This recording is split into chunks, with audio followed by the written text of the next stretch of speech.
What it is, what it was, what it is, what it does. It's your boy Lean Trucker, back with it. Why you sleeping on us? Why you sleeping on us? No cap, we gon' have to make them believe us. Yeah, wake up, yeah, wake up. Today, I'm gonna talk about my first year experience having my own authority, okay? Before I jump into that, just wanna let you know who I am and what my channel's about. I'm Lean Trucker. I'm obviously, well, I ain't gonna say obviously, both in trucking and fitness, hence the name Lean Trucker. I got my own authority in the DFW area, and I've been doing that now for like 6 years. And I'm into the health and fitness side. I try to combine both on my channel. So if you're interested into that kind of stuff, subscribe, like the video, share it to people who may use it, who may need it, whether you do or don't. And comment down below anything you may want to see in the future going forward. Okay, so my first year, I'm gonna be real transparent. It was hard. You know, my experience with it sucked. I started out with a dispatcher, which actually helped me. You know, I'm gonna tell you how it helped me. First of all, when I say I was like spanking new, I had been driving at that time for 11 years or so. So driving wasn't new to me. I had actually owned my truck at that point for a few years, maybe 2 or 3 years. So ownership, you know, being owner operator, man, that wind blew. But being owner operator wasn't that new to me either. It was the own authority side of it and the flatbed division. That was all new to me. I never secured a load before in my life, so I didn't know how to do that. And then what I didn't understand or didn't know about having your own authority is how you get paid, right? Like when you leased on with a company, they send you, you know, check, you know. I'm sorry, not a check. You either get a check or you get, obviously, you know, direct deposit. You have your own authority, it goes out the window. So it's very simple. You either get something called a factoring company, which I had no idea what it was, or you wait on your money. When I say wait on your money, some people brokers do like 20 days, 30 days, 40 days, 50 days. Yeah, so getting a factoring company shortens that up, okay? But I made a video about that. I can share that somewhere, or if you got any questions, comment down below. I can talk about that. Obviously, this video is about my first year experience, not factory company. So, but the dispatcher helped me because she connected me with a factoring company and taught me how to factor my loads, you know, using their system. So that was helpful. She was also helpful with finding me loads, because now, you know, you leased on essentially, well, it depends on how you know, what kind of connection, how y'all run their business. When I was leased on, they dictated what loads you did. But in this case, she found the loads, so I didn't really have to worry about searching for loads, talking to brokers.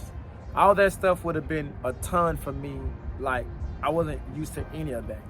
That's why for me, she actually helped. Now, we only lasted like 2 months because I'm the kind of like to be in control of what I'm doing. You know, I worked for a company for several years, so, you know, working within the confines of the company wasn't that difficult for me, but it was like I had to pay her. I think I agreed to pay that lady 10%. It's a lot of money, especially when y'all got these other insurance. I said insurance. You got the insurance, ton of money, different video. But you got these other financial responsibilities. So paying somebody 10% to find loads, and then almost in a sense dictating where you're going, that was a lot. So anyway, she helped me with that. And from there, when I got out there, man, it was, the reason I said it was tough, because it's a lot of expenses when you first get started that you don't fully process. Like I had a trailer, I was renting a trailer that was $625 a month. I could go on through the expenses. I guess I could a little bit, but yeah, that first year was tough. So the first like 3 months or so, there are some brokers out there that won't work with you because you're just too new. You know, you risky. They consider you risky, and some of them 6 months. You got another one a year. not another one, I'm sorry, others that make you wait a year. So I ran into that a few times. It wasn't, I've heard for some people that it's like you have run into that a lot. I didn't really run into that a ton, but still, there was times where I'm out and I'm trying to get a back call to get back in, say, basically to pay for the diesel. And they was like, hey, wasn't out there besides this load. And they, unfortunately, man, you got to be in business for 6 months. And I hadn't reached that yet. So between that and this one right here, no connections. So when I first was getting decals on my truck, right? I haven't even pulled the load. I was getting decals. And I was talking to somebody, they gave me a number to a dispatcher. So when I'm talking to him, he say, you know what your problem is, don't you? Or your problem gonna be something like that, right? I was like, nah. He said, you don't know no guy body. Like, what? And that's what he was telling me. Like, you don't know nobody.